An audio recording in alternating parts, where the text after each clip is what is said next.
All righty. Thank you, Kate. Okay, let me start.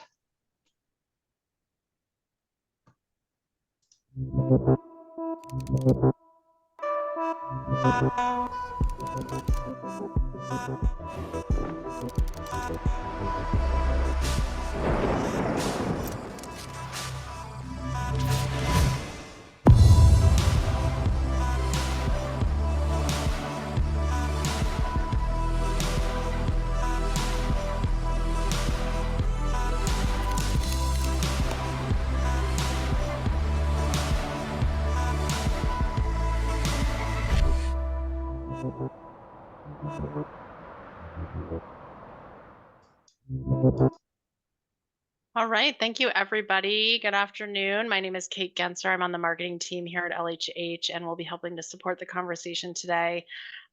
Today, we are in the last of our series, Empowering Growth HR as a Catalyst for Employee Development. And we are talking about supporting workers in critical moments. So, a few housekeeping items. All lines are on mute and will remain on mute for the duration.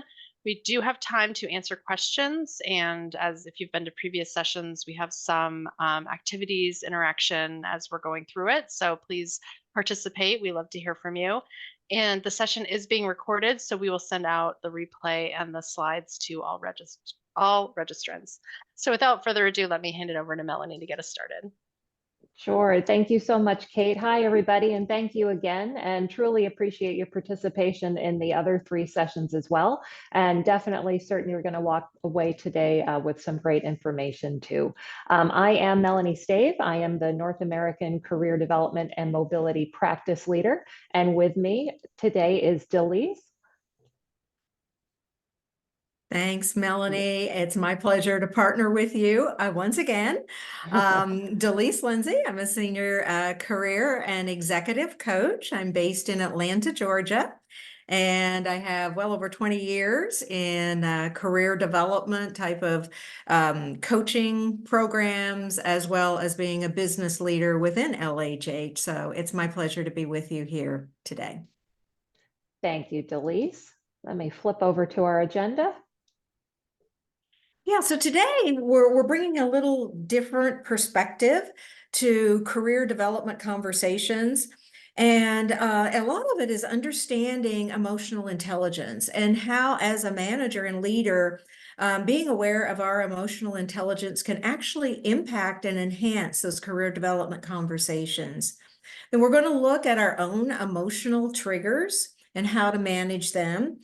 Discuss what employees need from leaders during stressful times at work, and reflect on what employees are feeling during these times and how do those feelings control their career decisions and maybe even limit them.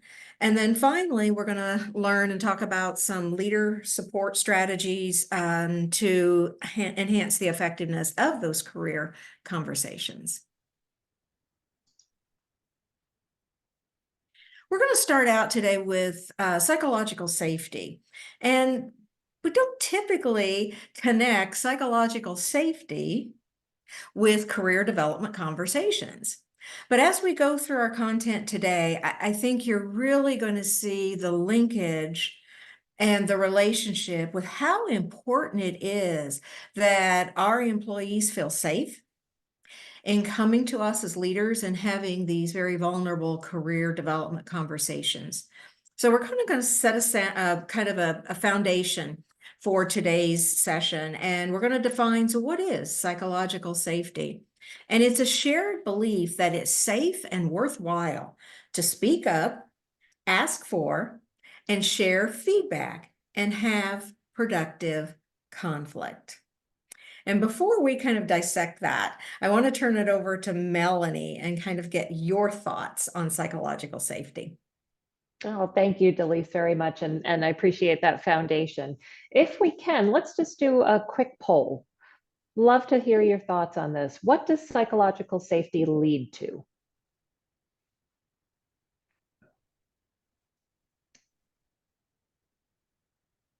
Well, there's a clear winner here, Melanie. Yes. I think they caught on to us. Yes, I think they did. I think they did.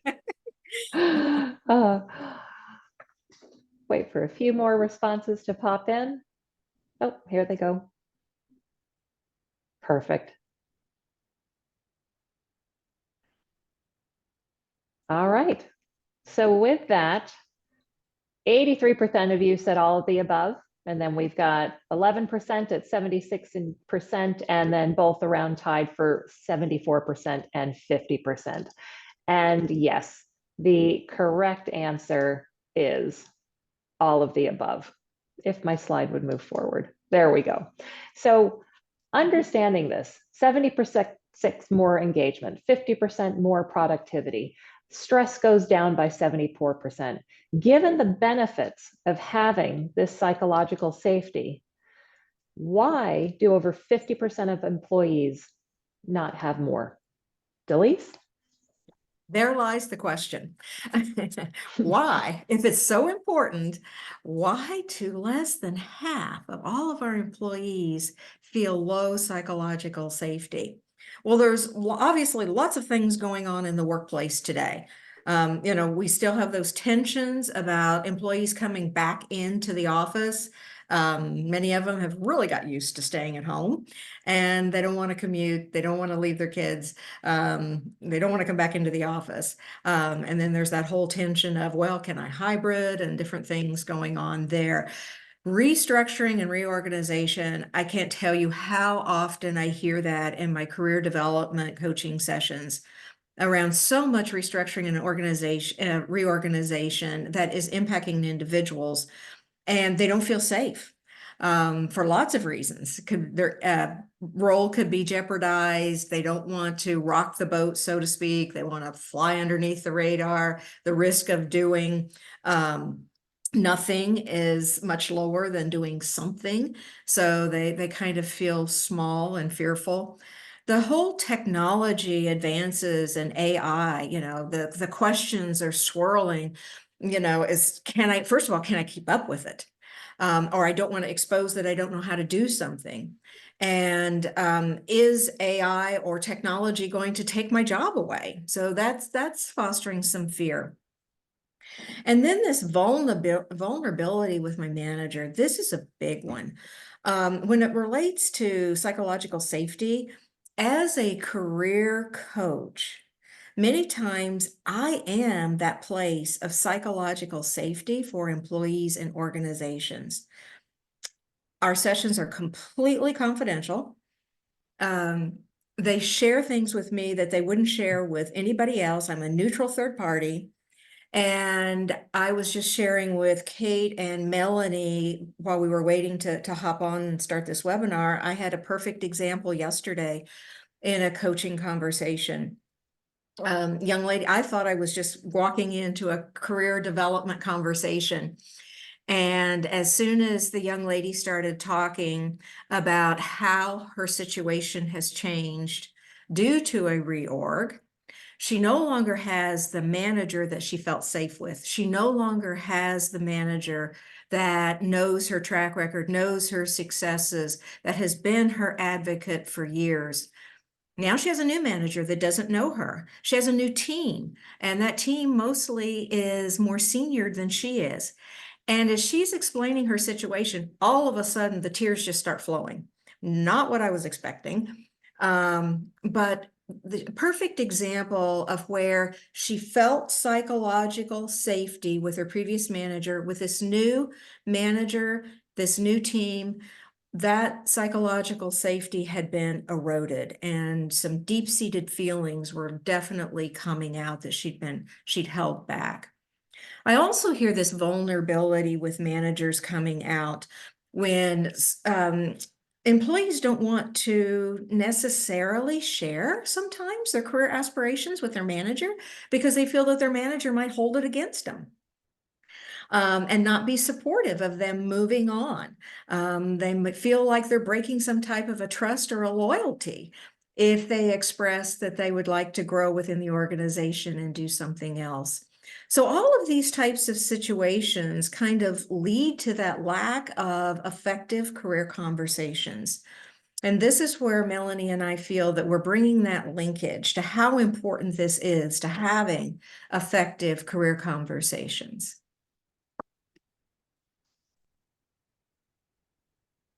So let's dive in. What is emotional intelligence and its impact on career development conversations?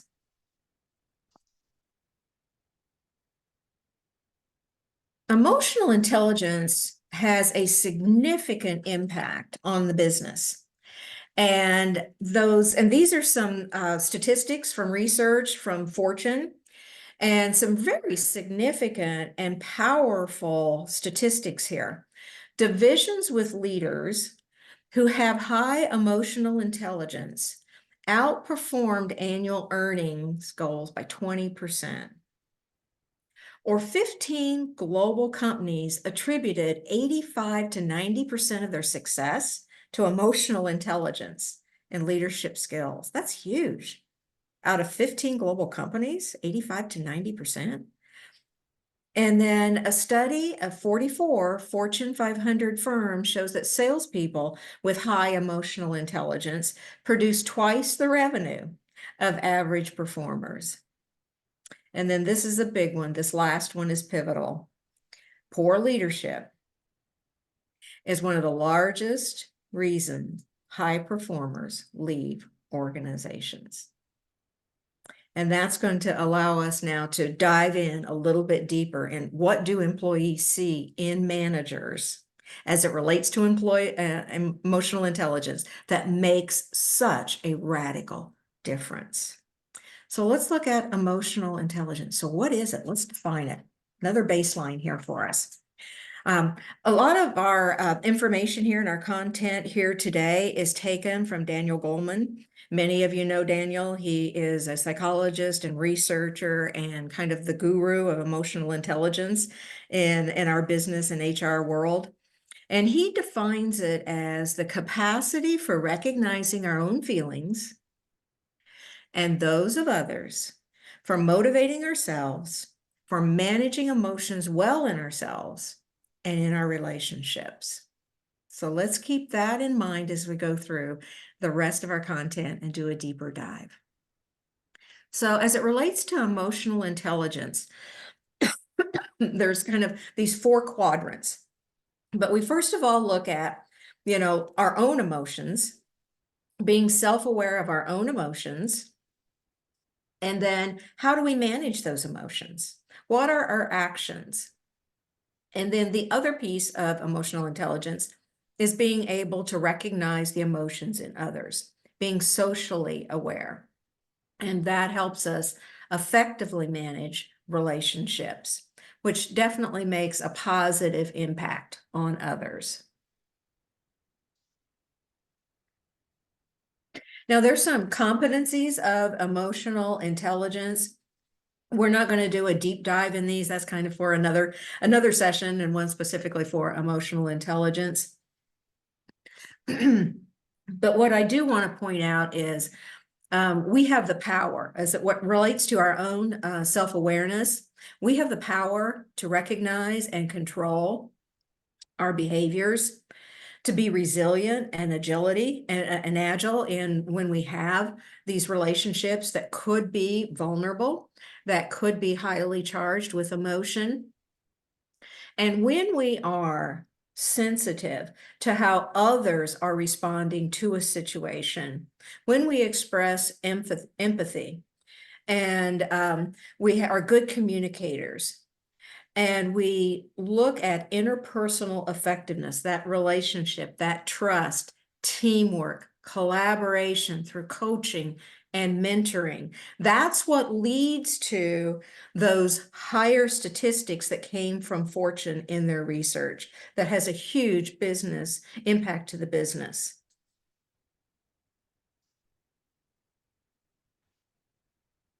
So here are a few kind of inspirational quotes from leaders.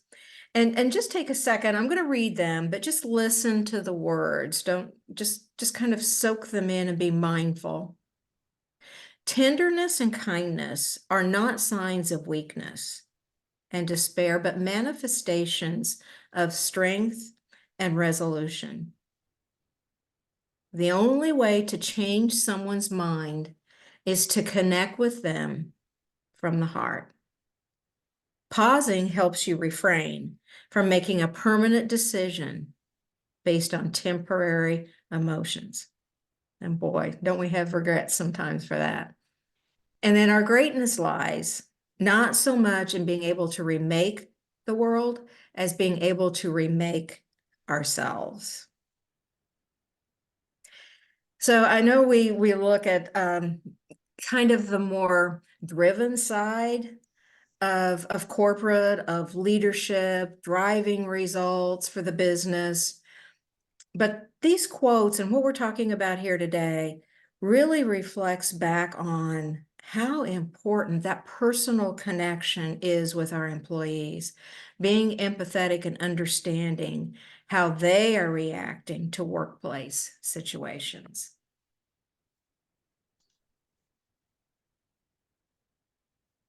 So what are those triggers? How do we be self-aware? What are those triggers that let us know what's going on? And then how do we manage those? So we're going to get a little more tactical now. So what is self-awareness? And again, this is according to Daniel Goleman, our emotional intelligence guru. Self-awareness is the ability to monitor our inner world and thoughts and feelings, and to know our strengths and know our weaknesses. And some people are really good at this, and others, they don't have a clue. You ask them and they go, I don't know. I don't know. But let's look at the impact of self-awareness.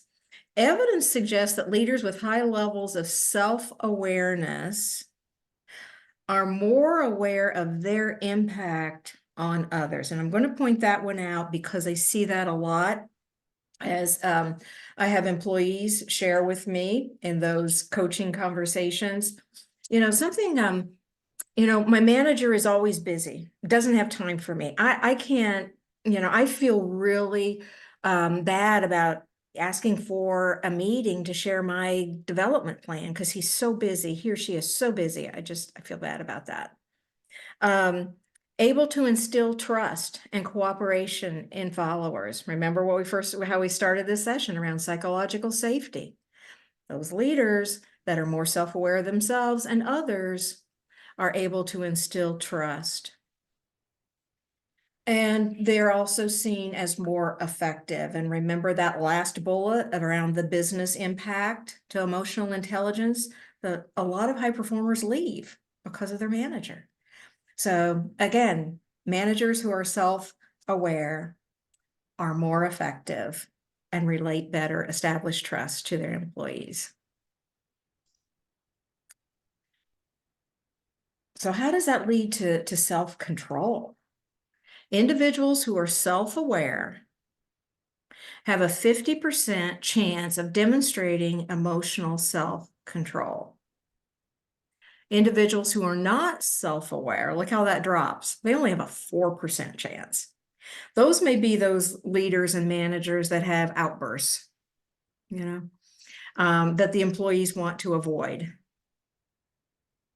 So we want our leaders to be more self-aware, have more self-control, establish that trust, and allow their employees to feel comfortable coming to them and having those career development conversations. So let's think about this self-awareness versus self-management piece we've been talking about. So while Melanie and Katie and I are going to kind of share a few times when, we're aware of when we've kind of lost control, I want you to start thinking about it as well. So I just, I had an instance just right before coming here. I thought, I'm going to just check my text. And sure enough, there's a text that I have reported as junk probably 100 times, and it still pops up. I still report it to junk. And I think, what is the point of reporting this as junk if it doesn't go anywhere, if nothing happens with it? So that's my story. Melanie, when have you lost it? Honestly, a few weeks back, I was on a client presentation, very important discussion. And as soon as we literally started into the discussion, had really good momentum, the entire power went out in my entire house. No rhyme or reason, no reason how. The beautiful sunny sky outside. I don't know what happened, but immediately I could feel the color drain from my face and you just freeze. Texted my colleagues who were on the call, said, this is what happened, give me a moment. Just transitioned then to run, flick the breaker. Luckily, it came back on and just logged back in. So we were a good 5-7 minutes behind, but then we continued on and went from there. It definitely took the breath out of me. Yeah. Yeah. All ready to move forward and Yeah. Kate, what about you? When was the last time Oh, you boy. lost control? When I lost control so yesterday I had one of those days, where you're back to back to back from the minute you wake up, not one moment of breath. And then by the evening, I had to take my daughter to karate. She's 7. I had forgotten a piece of her uniform and she's sobbing. And in my head, I'm like, this is not a big deal, but it's like, take a deep breath. I remind myself that I already got a turn to be 7 years old. I'm an adult now. She gets to be 7. I get to be an adult. That's good. Yeah. Well, there's actually a term for what we've all just described, and hopefully all of you out there have thought about when you've lost control recently. There's actually a term for that. And I love this term. It's the amygdala hijack. And it's something that's resonated with me. I've learned this several years ago, but I've never forgotten this term. There's kind of a little cadence or a rhythm or a ring to it. And again, this is through Daniel Goleman and his work, and just kind of the scientific description of what the amygdala is. It's that mass of gray matter in the base of our brain that's involved in experiencing strong emotions. And this amygdala is responsible for perceiving emotions and also attaches associations and meanings to emotional memories, so we can recognize them in the future. This part of the brain keeps us safe, or kept us safe, from predators and other natural dangers as we evolved in a more primitive world, but it still serves us today, though the dangers are quite different. And you're probably familiar with that term, fight or flight. Well, this is the work of the amygdala, which activates the fight or flight response by sending stress hormones to our body when we experience these strong emotions. This response is triggered by strong emotions such as fear, anxiety, aggression, anger. And as you heard, Kate and Melanie and I kind of express our emotions, they could probably all be derived back to either fear, anxiety, aggression, or anger.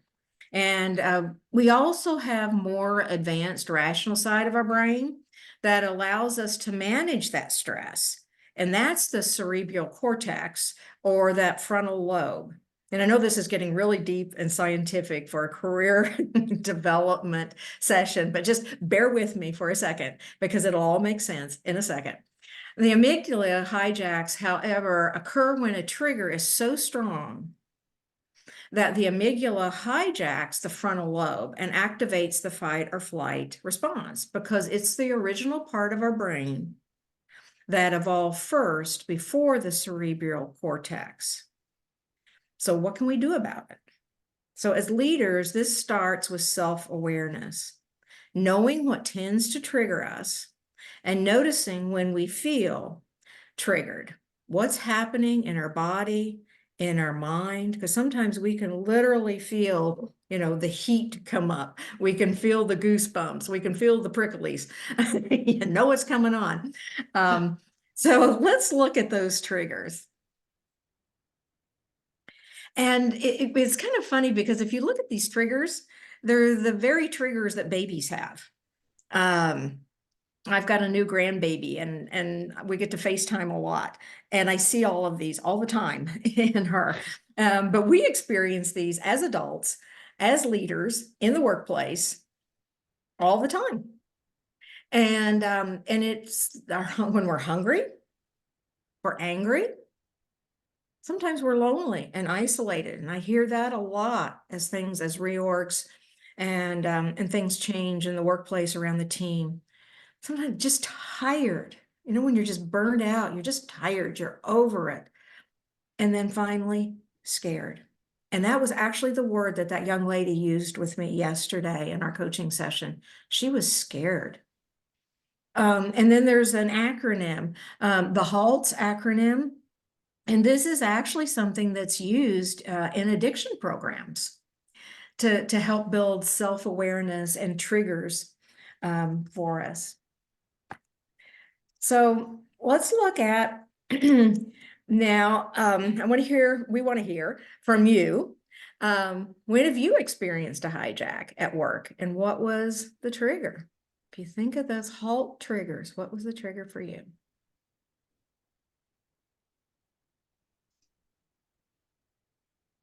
And if you would, put them in Melanie, if you want to help here. Melanie. Yeah, absolutely. Yeah. Let's see, we have one in here.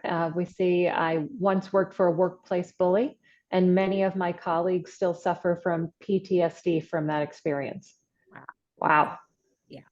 It's things that stay with you. You don't forget. Mm-hmm. Absolutely. Mm-hmm. Yeah. Another answer in here on burnout. Absolutely. Mm-hmm. Discovering that I have been spinning my wheels for no reason at all. Mm-hmm. All the time. Public motivation when I made a mistake, which is awful. Reorgs, manager changes. Exactly. High level manager with a lot of tenure asked me a very simple question. I also worked for a bully and had PTSD. Colleagues' comments, which I took personally, when really it was about their own insecurities. Wow. A few more. When someone else was playing the blame game with me, I had a boss who interrupted me speaking to say, it doesn't sound like you know what you're talking about. Wow. Wow. I thought I upset an internal customer that I work closely with and could have damaged our relationship over an innocent and honest comment. And I couldn't stop thinking about it. It woke me up in the middle of the night last night. Triggered a lot of anxiety and fear. Wow. A few more. A team meeting with a manager who took over and didn't really hear feedbacks and cannot reflect on that. High level of ambiguity and moving goalposts. Same thing, worked for an alcoholic bully who was impossible to deal with and had a lot of behavioral inconsistencies. Wow. Transition of leadership, continue to give me busy work to make me feel incompetent. Wow. Ooh. Yep, made to feel incompetent and not knowledgeable, became unproductive. And one more, gaslighting, telling you that you did it and heard it from people, but actually there's nothing there. You know what, Melanie, I'm thinking back to that, why less than half of employees don't feel safe, that psychological safety. Well, and we could go on here, right? Absolutely. Absolutely. Wow. Thank you all very much for sharing. We truly appreciate that. Yeah. So let's look at a quote. This kind of resonates now with all the examples that we heard from you, because all of these examples of when you've experienced this promote stress, right? On all of you. And so whenever we feel stressed out, that's a signal that our brain is pumping out stress hormones. And if sustained over months and years, these hormones can ruin our health and make us a nervous wreck. And what I think about when I hear this quote from Daniel is all of the years that I have worked with individuals in corporate, and they were in roles where it was not a good fit. And, a lot of the whole premise around career development is finding opportunities that fit, skill-wise, interest, culturally. And when there was a misalignment and a misfit, I saw where that impacted their physical health, their mental health, their emotional health, and their relational health. I mean, just over and over and over again. And how important it is for our employees to have a good fit, to be able to own it, and to have clarity around what that looks like. But it also means having good leadership in our organization that understands what employees need, who are self-aware of their own emotions, what triggers those emotions, and they're able to self-manage them. So let's look at some techniques.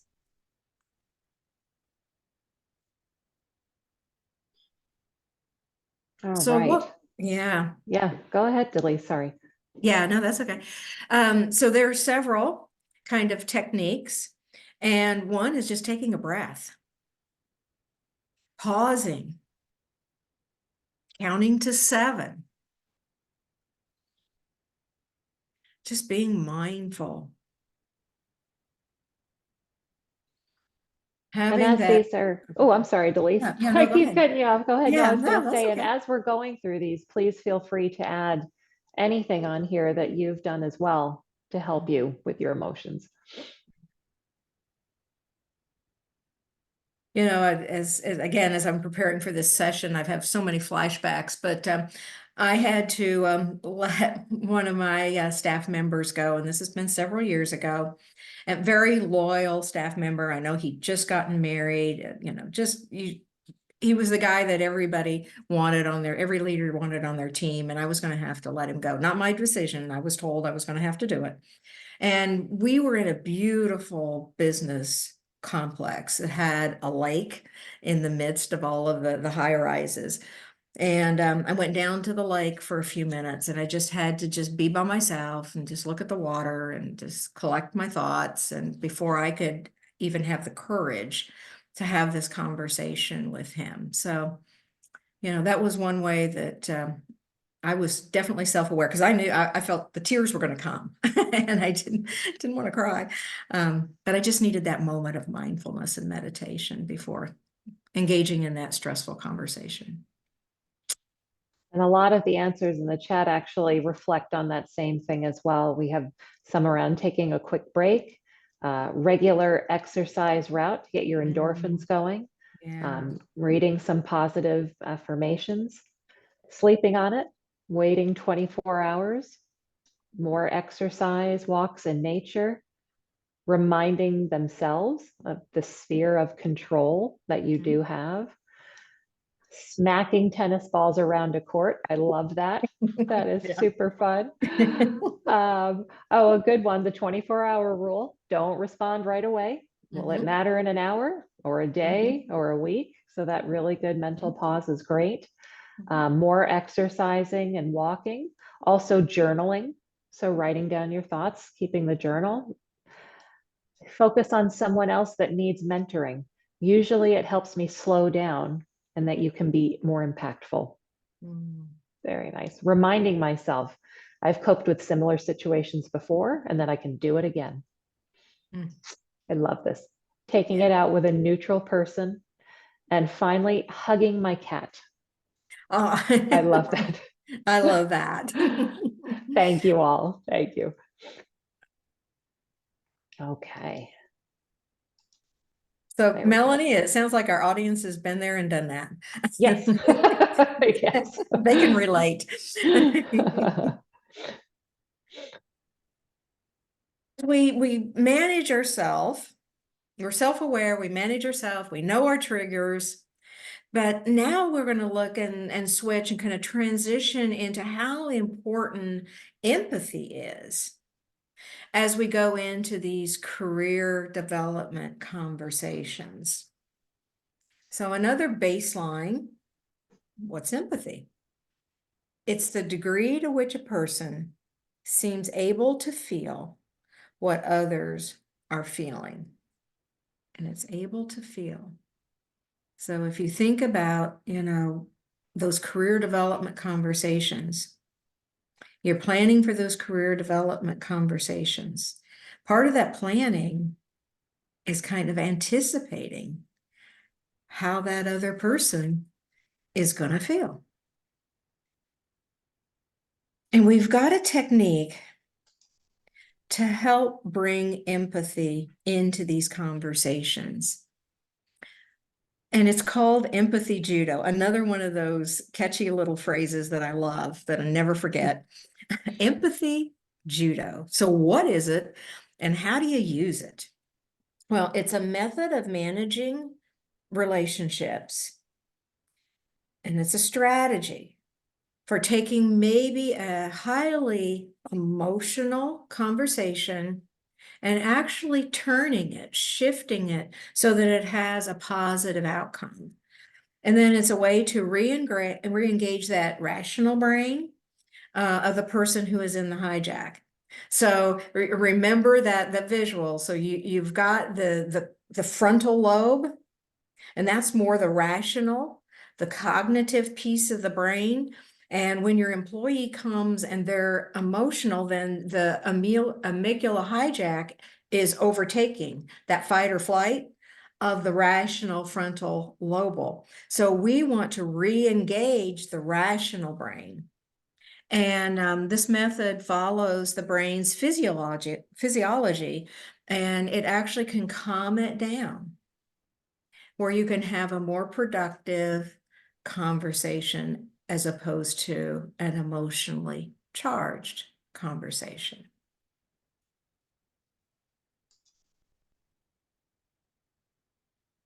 So I'm going to ask you for a second to reflect back to our first session when we talked about the 5 P's of career development. And I want to focus this example on the possibilities. And we talked about someone that might have expected a promotion. And in their mind, that promotion or that vertical move was the only option for them. And now you're going to have a conversation with them because they're not real happy. They've just been passed over for that promotion that they feel that they deserve. So they're coming to you emotional. Their amygdala has hijacked their cognitive part of their brain, and the emotion is driving the need for this conversation. And so we're going to look at, and we're just going to kind of tie this back to if you remember from our first session, those 6 options.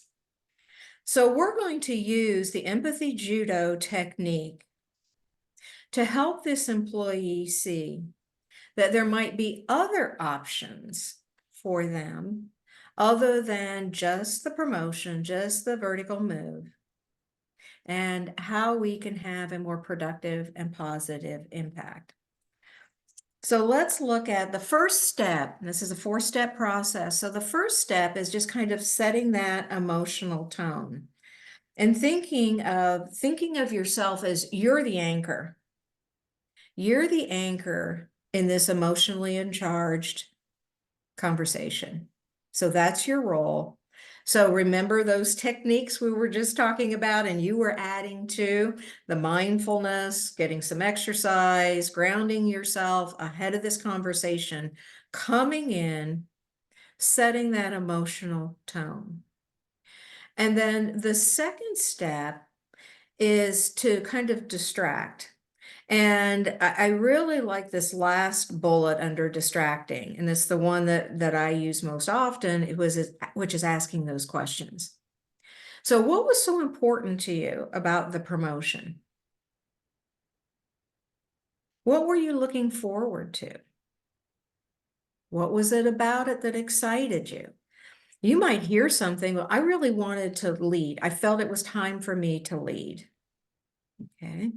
I really wanted, to have an opportunity to have a broader impact in the organization. I wanted to take my skills and I wanted to leverage them across a broader spans of our organization.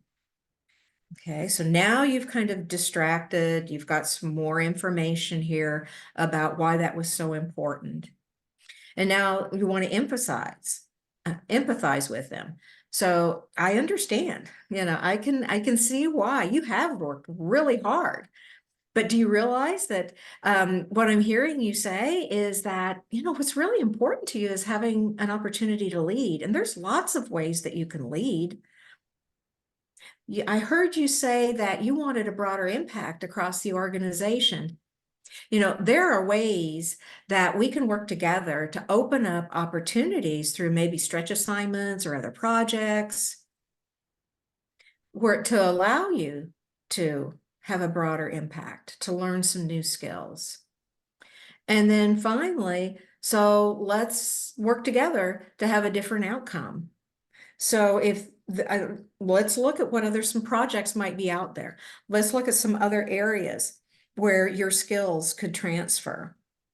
And now you have redirected, you diffused the situation, you've listened to the individual, you've empathized, and together you have come up with some potential solutions for that employee to still achieve their career goals. It's not the one that they had in mind, but you've presented other options to them that allows them to achieve the same goals.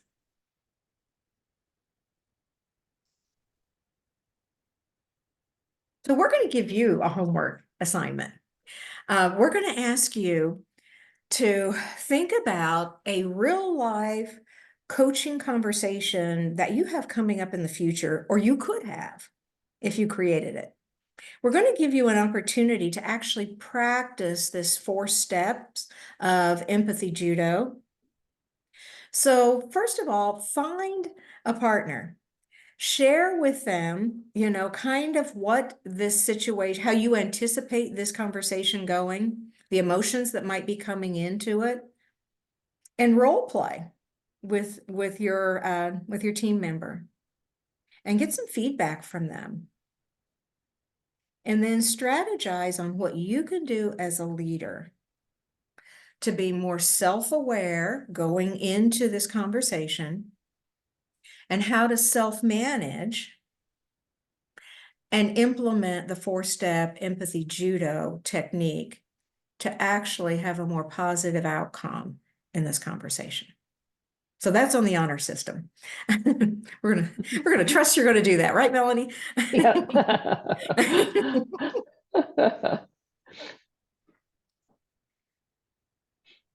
So now let's look at ways to really lead with emotional intelligence as employees make these critical career decisions.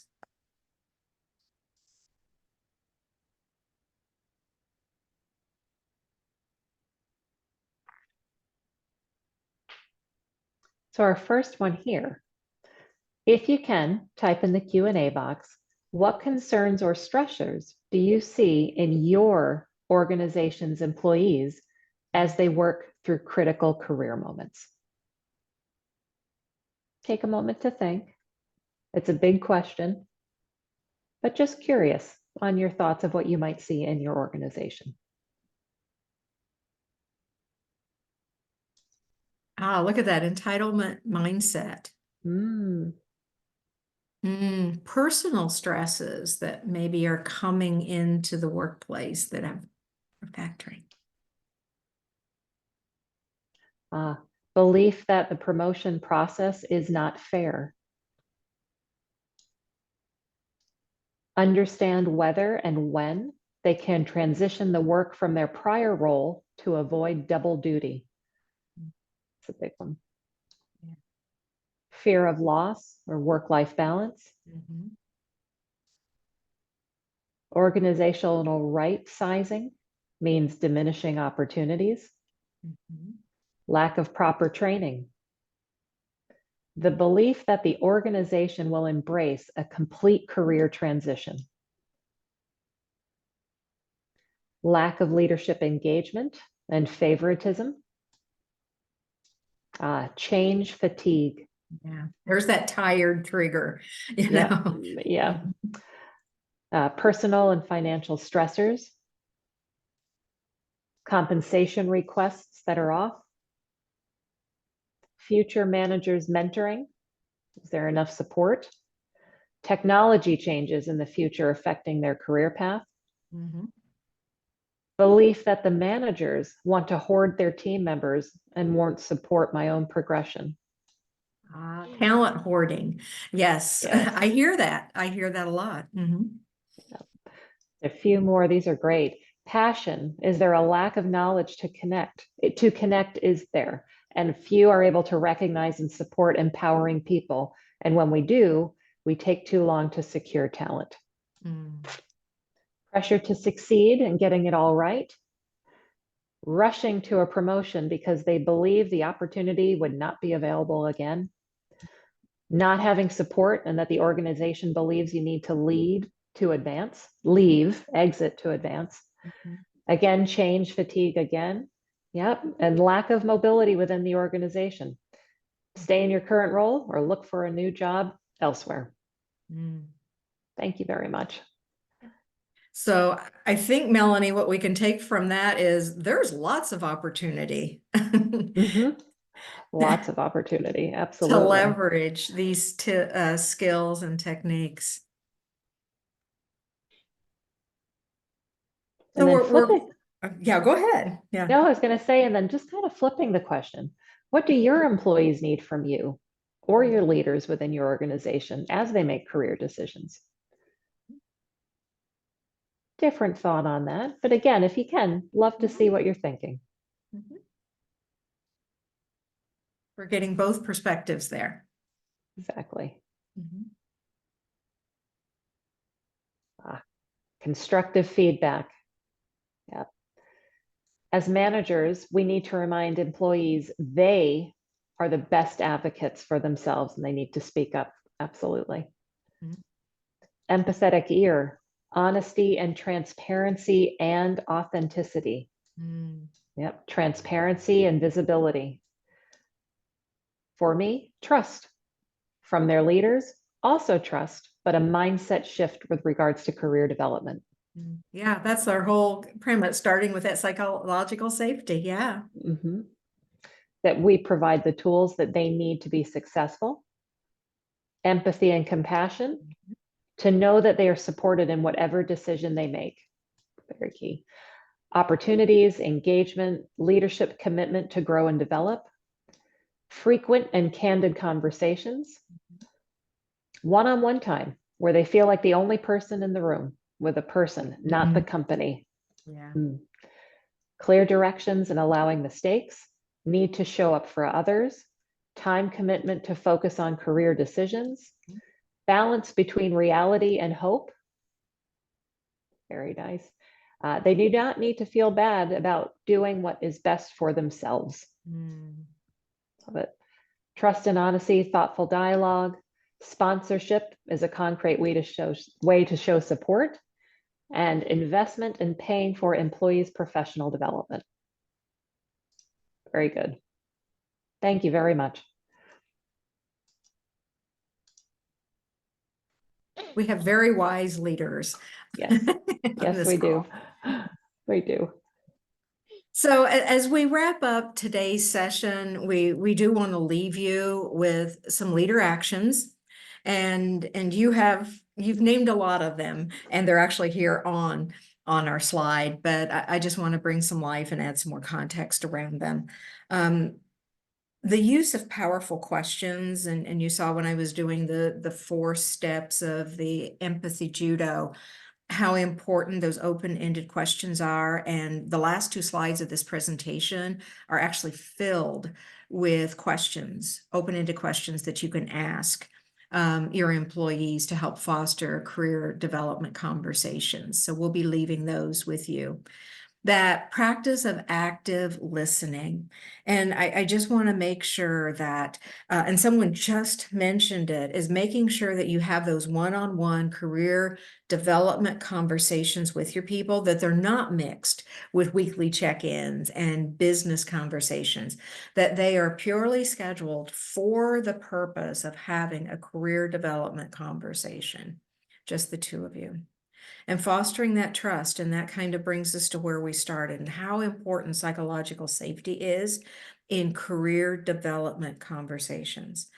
That employee has to feel trust, has to feel safe enough to be vulnerable and express their career aspirations, and that you will embrace those as they express, maybe, while they've been in your team for a long time, they're a high performer, everything's been great, but they have goals and they want to do more and they need challenged. And just to foster that trust that you will embrace their career decisions, whatever that is.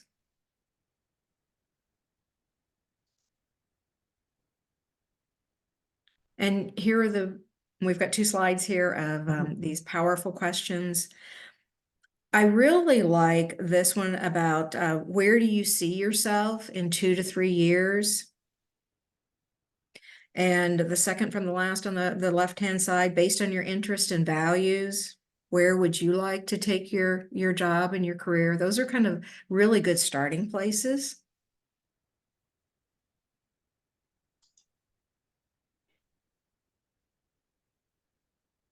And then how do you like to learn? How can we create opportunities for you to get more experience, to gain skill, to gain knowledge, working together, showing that support? But we use these questions a lot with managers and leaders. And this just seems to resonate as one of the most valuable tools that we provide to them, are these questions, because they really are, they're called kind of conversation starters, but they actually demonstrate emotional intelligence. When you ask these questions, you listen and let them process. Well, that completes our session today. It's been our pleasure not only to be with you today, but for the entire 4-part series. So thank you so much for your attendance and your engagement. Oh, thank you as well. Truly appreciate your participation. And Delise, huge thank you to you. It was so wonderful having you join us for these and share all of your insights that you experience every day with your coaching conversations. So thank you so much. And I think we have a few minutes left if we want to turn this over to the Q&A box again, Kate, and then we can pop up and see what questions we might have. We have many people saying thank you very much. Oh, you guys will be thrilled. Should we do this weekly in perpetuity? That's what we want. Thank you. Yeah. We'll take that under consideration. Yeah. We'll take it all under advisement. Yeah.